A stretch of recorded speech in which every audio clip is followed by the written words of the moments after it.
haguérem agraït, o almenys des d'iniciativa ho creiem així, que fa una estona hem tingut una comissió de treball per a elegir els premiats del 20 de febrer, que haguérem facilitat l'esmena per a poder estudiar-la. Després, les formes pareix ser que només les perden uns. Bé, dit això, jo crec que o no s'han enterat o no volen enterar-se. L'Ajuntament de Vila-real no té cap competència per a prohibir cap activitat extraescolar i no les hem prohibit.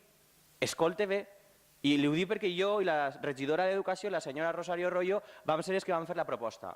Si me permet, li ho explicaré. L'Ajuntament de Vila-real el que fa és ajornar les activitats que organitza el propi Ajuntament. Per tant, no diga que per culpa de l'Ajuntament de Vila-real no hi ha carnestoltes, perquè no tenim competència, és del Consell Escolar. Nosaltres no podem dir qui fa i qui no fa carnestoltes. El que haurà de plantejar és que possiblement si no se fan carnestoltes és perquè vostès no paguen i per tant els mestres no volen fer el carnestoltes. Per tant, llisca-s'ho bé.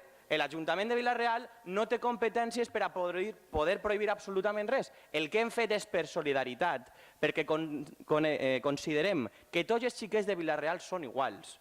I per tant, aquells centres que han decidit no fer activitats extraescolars i aquells que sí, i possiblement sabem tots els que són els que sí i els que no, possiblement els que cobren i els que no cobren, creiem que des de l'Ajuntament, per la igualtat d'oportunitat de tots els xiquets i per la defensa de l'educació pública, veus com l'educació pública sí està en Vila-real i no només en València? La moció anterior pot anar en esta perfectament.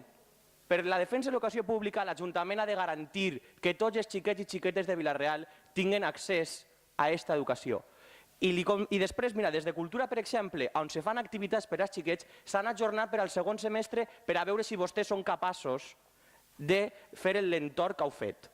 I després, per solidaritat de les companyies teatrals que ho estan passant molt mal, els hem brindat el nostre suport, els hem reunit en elles, que te puc assegurar que moltes no havien passat pel despatx els últims 4 anys, per dir-los que farem activitats als barris, perquè desconcentrarem la cultura als barris, perquè qualsevol xiquet pugui anar. El que no és just que paguem una activitat des de l'Ajuntament i que només des de l'escola A puguen anar des de l'escola B no.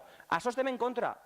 Per tant, el que farem serà portar la cultura al barri, a la plaça del Pilar, i que puguen anar des de l'escola A i des de l'escola B, és que elegisquen, perquè els que han elegit no han sigut els xiquets. El xiquet no ha elegit voluntàriament si vol anar o no a l'auditori. Qui ho ha elegit són els professors i professores. I és més, estem, almenys jo ho estic personalment, al costat del professorat en aquesta mesura, perquè farà involucrar la resta dels centres educatius per protestar, perquè no és lamentable que a centres com Almassora la gent vagi en mantes perquè no paguen la calefacció. És d'això el que estem parlant. No parlant si va haver carnestoltes o no, que és la cirereta del pastís. Estem parlant si se va a l'escola en una manta o no.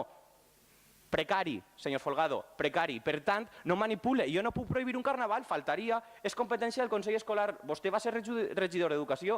Podria saber quines són les seues competències. Va estar 4 anys ahí, s'haguera pogut mirar les competències.